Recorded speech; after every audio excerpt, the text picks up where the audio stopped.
Praise దిలాడండి. బాగున్నారా?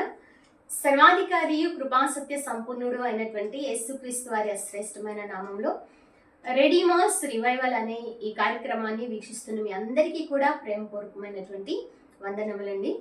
అంత మాత్రమే కాదు కానీ ఈరోజు దేవాది దేవుడు మనకి ఇచ్చినటువంటి ఉద్యోగపు పేతురు రాసినటువంటి మొదటి పత్రిక 5వ అధ్యాయము 6వ వాక్యములో మనం చూసినట్లయితే, దేవుడు తగిన సమయమందు మిమ్మును హెచ్చించినట్లు ఆయన బలిష్టమైన చేతి కింద దీన మనస్కులై ఉండుడి. దేవునికి స్తోత్రం, హల్లెలూయా.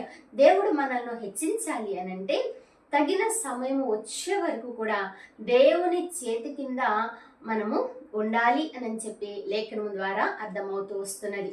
బైబిల్ గ్రంథంలో ఆ విధంగా దేవుని చేతి క్రిందే ఉండి ఆయన సమయం కొరకు కనిపెట్టుకుని ఎవరు హెచ్చించబడ్డారో అనేటటువంటి విషయాలు లేఖనంలో నుంచి మనం పరిశీలన చేద్దాం. మొట్టమొదటిగా మనం చూసినట్లయితే యోబు భక్తుడు తన యొక్క జీవితంలో కలిగినటువంటి ఆ యొక్క పరీక్ష కావచ్చు, లేకపోతే శ్రమ ఇబ్బంది కావచ్చు, ఆ సమయంలో కూడా తాను తన యథార్థతను వదలకుండా ఉన్నాడు అనేటటువంటి విషయాన్ని లేఖనంలో మనం చూస్తూ వస్తున్నాం. అందుకనే తన భార్య అంటుంది కదా, ఇంకా నీవు యథార్థతను విడవకుందువా, యెహోవాను దూషించి నువ్వు మరణముఖము అన్న మాటను మనం చూస్తూ వస్తున్నాం.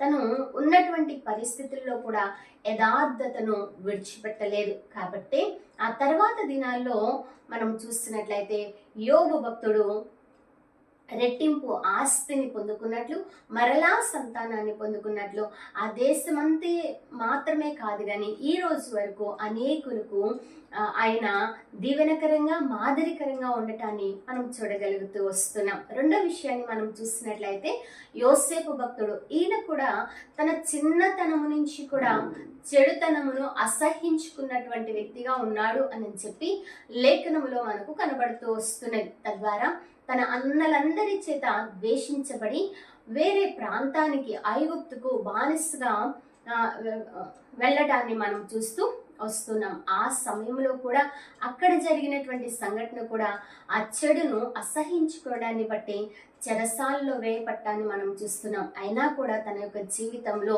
తను నీతిని లేకపోతే నీతి కలిగి చెడును అసహించుకుంటాన్ని బట్టి తాను మరలా ఆ దేశానికి అధిపతిగా నియమించటాన్ని మనం చూస్తూ వస్తున్నాం. దేవుడు అతనికి తోడుగా ఉన్నాడు అని చెప్పి అంత మాత్రమే కాదు, ఆ దేశమంతటి మీద అతన్ని అధికారిగా నియమించారు అని లేఖనంలో మనం చూడగలుగుతూ వస్తున్నాం.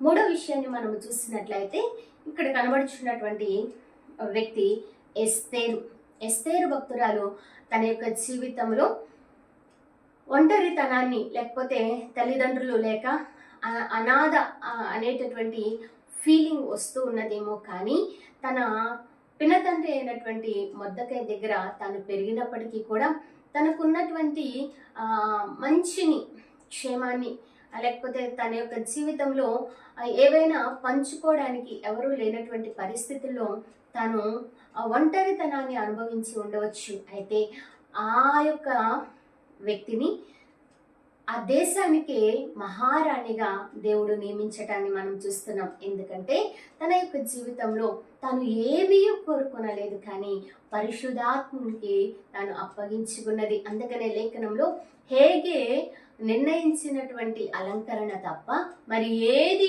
కోరుకునలేదు అని చెప్పి లేఖనంలో మనం చూడగలుగుతూ వస్తూ ఉంటాం. ఆ తర్వాత మనం చూసినట్లయితే యెఫ్తా భక్తుడిని మనం చూడగలుగుతూ ఉంటాం. న్యాయాధిపతుల గ్రంథంలో అతను కూడా తన కుటుంబం అంతటి చేత వెలివేయబడినటువంటి వాడిగా, తనకు ఏ స్వాస్థ్యము లేదు అని చెప్పి నెట్టివేయబడినటువంటి వాడిగా ఉన్నటువంటి తన జీవితంలో గిలాదు అధిపతులను అతను తీసుకుని వచ్చి వారి మీద ప్రధానునిగాను అధికారినిగాను వారు నియమించుకున్నారు అని చెప్పి లేఖనంలో మనకు కనబడుతుంది. ఎందుకు ఆ విధంగా నియమించుకున్నారు అంటే తన యొక్క జీవితంలో దేవునికి భయపడేటటువంటి స్థితి, కృతజ్ఞత కలిగినటువంటి స్థితి మనకు కనబడుతూ ఉన్నది. అందుకనే లేఖనంలో ఈ విధంగా రాయబడింది, యెహోవా సన్నిధిని తన సంగతి అంతా కూడా వివరించెను.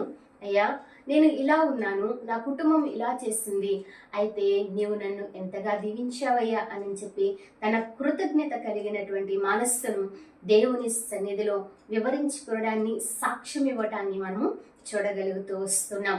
కాబట్టి ఈ సమయంలో మన యొక్క జీవితాల్లో కూడా కృతజ్ఞత కలిగినటువంటి వారిగా మన హృదయాన్ని దేవుడు ఎరుగుతున్నాడు. కాబట్టి మనం జీవించినప్పుడు మనల్ని దేవుడు హెచ్చిస్తారు. ఆ తర్వాత మనము చూస్తున్నట్లయితే రూతు గ్రంథంలో మనకు కనబడేటటువంటి విషయము, రూతు తన సత్ప్రవర్తన కలిగినది అనేటటువంటి మాటను 3వ అధ్యాయంలో మనము చూడగలుగుతూ ఉంటాం. తద్వారా 4వ అధ్యాయంలో తాను రాహేలు వలె లేయా వలె వంశమును, ఇజ్రాయేలు వంశమును వర్ధిల్ల చేసినటువంటి స్త్రీ వలె నువ్వు కూడా వర్ధిల్లుతావు అని చెప్పి, అంత మాత్రమే కాదు కానీ యేసుక్రీస్తు వంశావళిలో ఆమె పేరు రాయబడడాన్ని మనం చూడగలుగుతున్నాం. ఎంత ధన్యతను పొందుకున్నారో కదండి.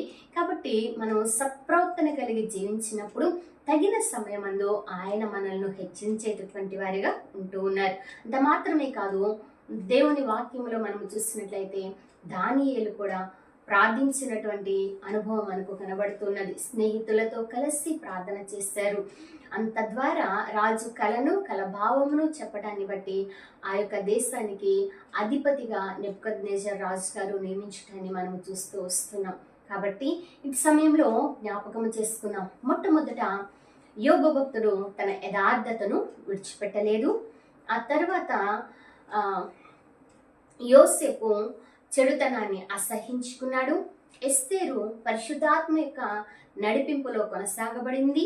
అలాగే దానియేలు భక్తుడు ప్రార్థన కలిగి దేవుని ఆత్మ కలిగినటువంటి వాడిగా ఉన్నాడు. యొఫ్తా భక్తుడు దేవునికి కృతజ్ఞత కలిగి ఆయన యందే నమ్మకంగా జీవించాడు. అంత మాత్రమే కాదు, రూతు గ్రంథంలో మనం చూస్తున్నట్లయితే తను సత్ప్రవర్తన కలిగినటువంటి భక్తురాలిగా రూతు మనకు కనబడుతున్నది. ఈ విషయాలను మనం జ్ఞాపకం చేసుకున్నాం. వీరందరికీ కూడా మాదిరికరమైనటువంటి వ్యక్తి ఎవరున్నారండి? యేసుక్రీస్తు ప్రభువారు. అందుకని తాను ఫిలిప్పీ పత్రికలో మనము చూస్తున్నట్లయితే విధేయత చూపి 2వ అధ్యాయం 8 నుంచి 11 వరకు మనం చూస్తుంటాం. దేవుడు ఆయనను అధికంగా హెచ్చించి ప్రతి నామమునకు పైనామమును ఆయనకు అనుగ్రహించెను అన్న మాటను చూస్తూ వస్తుంటాం. కాబట్టి అన్ని నామముల కన్నా పైనామం కలిగినటువంటి యేసుక్రీస్తు ప్రభువారిని మనము ఆరాధన చేద్దాం. తద్వారా దేవుడు మనకిచ్చేటటువంటి ఉన్నతమైనటువంటి దీవెనను, ఆశీర్వాదమును, మేలును, క్షేమాన్ని, భద్రతను మనము మన కుటుంబాలు కూడా పొందుకున్నాం. చేరి ఉన్న ప్రతి ఒక్కరికి కూడా అతి కృపను దేవాది దేవుడు అనుగ్రహించునుగాక. ఆమేన్. చిన్న ప్రార్థన అండి.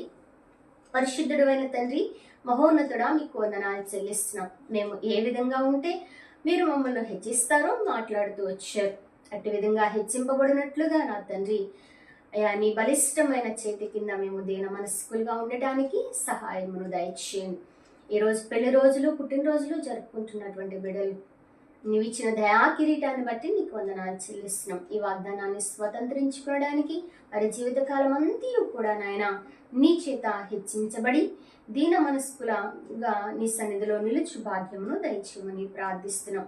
విన్న ప్రతి ఒక్కరి జీవితాల్లో కూడా ఈ మాటలు మీరు నీరు కట్టి ఫలింపచేసి ఈ వాగ్దానమును స్వతంత్రించుకోవడానికి సహాయమును దయచేయమని ప్రార్థిస్తూ ఈ దినమంతయు మీ కృపా సహాయాన్ని కోరుకుంటూ యేసే ఉన్నతమైనటువంటి నామమున ప్రార్థించి అడిగి వేడుకుని పొందుకుని ఉన్నాము తండ్రి.